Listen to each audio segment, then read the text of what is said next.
Makanano yung kaimportante yung Kapampangan Community Channel? Ako kasi newspaper junkie ko. Pamasa ko mong English balita. Pero kayong Infomax, karing kaya tatagaling Kapampangan na balita. Keniking Infomax, ababalo tayo ng naning latest Keniking Pampanga, kaya manalbe kami, Aldo.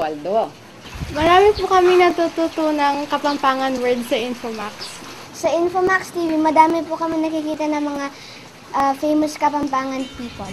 Sa Infomax TV, marami kami natututunan sa Pampanga. Sa Infomax TV, natututunan namin ang kulturang Kapampangan. Ako po'y Mika, Tracy, Shalay, Giza, Vico, Bong! and Isay! Keniking Infomax TV, Kayabe mo, kayantabe mo!